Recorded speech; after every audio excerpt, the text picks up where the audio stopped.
quadro de saúde de hoje, eu converso com a doutora Vanessa Javera, que é doutora em Ciências de Alimentos, nutricionista e tem uma pesquisa muito interessante a respeito do aleitamento materno, do leite em pó materno, que você vai ver não nesse bloco, mas na próxima parte dessa entrevista. Em primeiro lugar, nós vamos falar, Vanessa, sobre a questão da amamentação. E muitas mães que nos assistem são mulheres trabalhadoras que têm lá um tempo determinado para voltar às suas atividades, mesmo com o bebê. Preocupação vem, vou conseguir amamentar?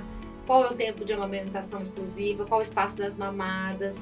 Claro que ela sempre tem um acompanhamento ali, né, da pediatra que pode estar orientando, mas hoje nós vamos esclarecer isso. Qual a importância do ponto de vista nutricional da amamentação? O leite materno é o alimento mais poderoso do mundo. Por quê? Porque ele contém todos os nutrientes, compostos de defesa imunológica, compostos bioativos que o bebê precisa para crescer e se desenvolver de forma adequada.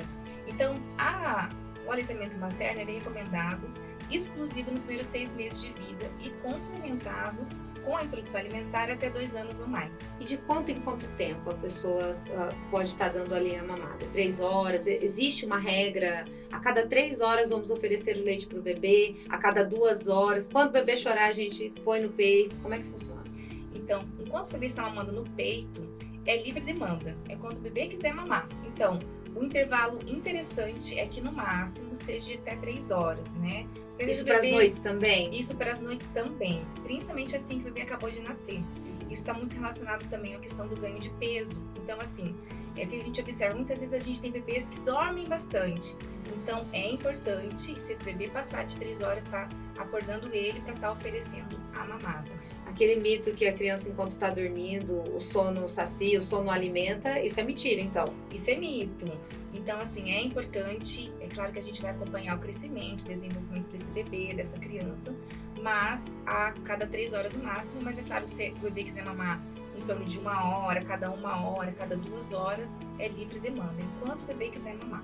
Porque existe essa questão, né, Vanessa, de que existe a questão nutricional, com certeza que é necessária, mas existe a importância do bebê mamar porque ele está com sede, porque o dia está com mais calor, porque ele se sente inseguro. Isso também influencia no aumento das mamadas dia após outro, né? Exatamente. Nada melhor do que o calento materno, né?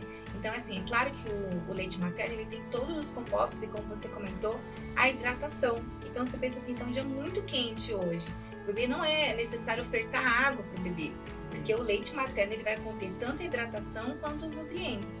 Então, às vezes, por isso que ele acaba querendo mamar, por exemplo, a cada 1h30 ou 2, às vezes, por própria a necessidade hídrica. Vanessa, muitas mães não conseguem amamentar por algum motivo.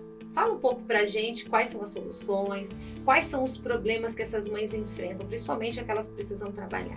Ótima pergunta, até porque a gente sabe que no Brasil apenas 40% das mulheres conseguem amamentar os seus bebês exclusivamente até 6 meses de vida. Justamente porque existem diversas intercorrências, uma delas é o retorno ao trabalho. Então, quando a gente pensa, por exemplo, no bebê recém-nascido que está numa UTI neonatal, a gente tem a solução que existem os bancos de leite humano no Brasil que conseguem suprir essa necessidade de estar ofertando o leite materno doado, e no qual o banco de leite é o local onde eles conseguem trabalhar esse leite para deixar ele apto e com qualidade para ser ofertado para os bebês em UTIs, mas nem todas as mães conseguem fazer isso, por exemplo, quando voltam ao trabalho. Então, dessa forma, ou a gente precisa que essa mãe procure um profissional qualificado para estar orientando ela como melhorar essa mamada, como que a gente pode prevenir o desmame precoce. Então, por exemplo, na volta ao trabalho, a gente percebe que muitas vezes as mães acabam optando pela fórmula infantil, mas a gente não precisa. A gente tem como a mãe estar dando, por exemplo, a primeira mamada do dia ou as 2 últimas no peito e estar fazendo uma ordenha e armazenando esse leite para estar ofertando para o cuidador ou até mesmo a escola em que essa criança vai ficar. Como funciona esse armazenamento, né? A gente muitas vezes ouve falar, precisa ser no vidro, tem que ser num pote assim, num pote assado, tem que congelar, não só na geladeira pode. Quanto tempo pode ficar armazenado? Ótima pergunta também. Então, assim, o leite materno é uma matriz, né? A gente que trabalha muito em laboratório, é um alimento muito perecível. E principalmente quando a gente pensa em temperaturas. Então, como que funciona? A mãe ela precisa fazer essa ordenha. De preferência, em vidros, em potes de vidros com tampa de plástico. Esses vidros, eles precisam ser esterilizados. Então, como que a gente faz? A gente pega esse vidro, a gente coloca numa panela e ferve ali durante 15 minutos. Ou seja, não é só levantar a fervura, gente. Tem todo um tempo exatamente. ali. Então tem que esperar ferver. Tá. Depois começou a ferver 15 minutos contando no reloginho. E a tampa também, tanto a tampa quanto o vidro. Beleza, terminou de ferver, a gente vai colocar no escorredor de louça, sempre de boca para baixo, tanto a tampa quanto o vidro.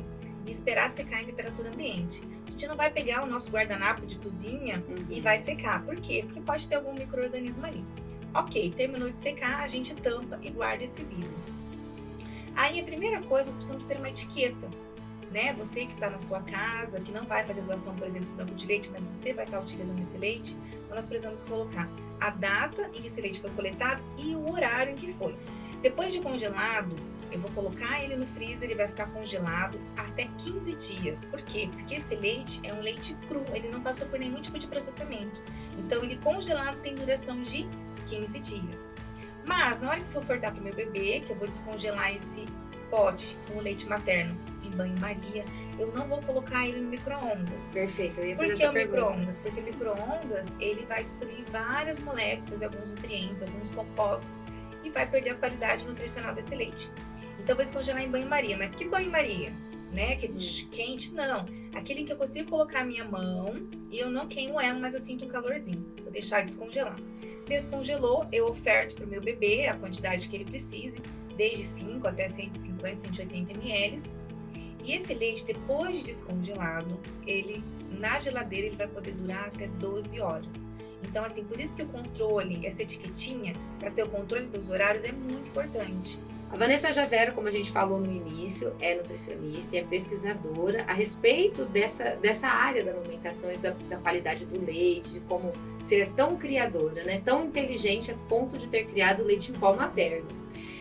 Sobre esse assunto, eu quero que você fale pra gente de onde surgiu o gatilho, como você começou a pesquisar isso, de onde veio assim a sua ideia? Então, assim, gente, eu estava no doutorado, né? Então, o nosso projeto de pesquisa. E o meu orientador, professor Dr. Jesus Vicentainer, falou assim, olha, no doutorado nós vamos trabalhar com a matriz leite materno. Eu falei, ai meu Deus, e aí a gente começa a estudar artigos científicos, o que existem de pesquisas com isso.